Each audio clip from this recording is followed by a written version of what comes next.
அனைவருக்கும் பொங்கல் நல்வாழ்த்துக்கள். 2026 ஸ்டார்ட் பண்ணி அப்படியே ஃப்ளோல ஆரம்பிச்சிருச்சு. ஃபர்ஸ்ட்டு 4 நாளைக்கு லீவு. உட்காந்து நல்லா என்ஜாய் பண்ணுங்க. ஏன்னா, பொங்கல்ங்கிறதே ஒரு அறுவடை திருநாள். வேளாண்மையில எல்லாரும் வேலை செஞ்சு, விவசாயம் முடிச்சு அந்த திருவிழாவ கொண்டாடுறது தான் பொங்கல் திருநாள். ஸோ எல்லாருமே வந்து இந்த 4 நாள ரொம்ப சூப்பரா செலிப்ரேட் பண்ணுங்க. இந்த இயர் ஃபுல்லா உங்களுக்கு ரொம்ப நல்லாயிருக்கும்.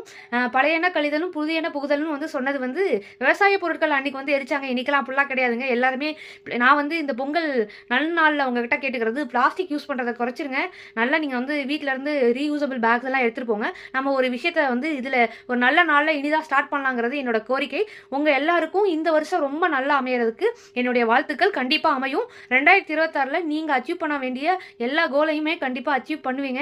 ஸோ இந்த 4 நாள் உங்க ஃபேமிலி கூட, ஃப்ரெண்ட்ஸ் கூட ஜாலியாக என்ஜாய் பண்ணுங்க. நிறைய வந்து வீர தீர விளையாட்டுகள்லாம் இருக்கும். ஜல்லிக்கட்டு, அதே மாதிரி இந்த பொங்கல்ல எல்லா ஏரியாலையுமே, கிராமங்கள்ல மட்டும் இல்லை, இப்போ நகரங்கள்ல, பள்ளிகள்ல, கல்லூரிகளிலலாம் வந்து இந்த மாதிரி நிறைய அதாவது விளையாட்டுகள் வச்சு விளையாட்டு போட்டிகள்லாம் வச்சிருக்காங்க. ஸோ இப்போ எல்லாருமே லீவுக்கு ஊருக்கு போயிருப்பீங்க. நல்லா பார்ட்டிசிபேட் பண்ணி ஃபிசிக்கலாக நீங்கள் நிறைய ஆக்டிவிட்டீஸ் பண்ணுங்கள். ஸோ உடம்புமே ரொம்ப முக்கியம்.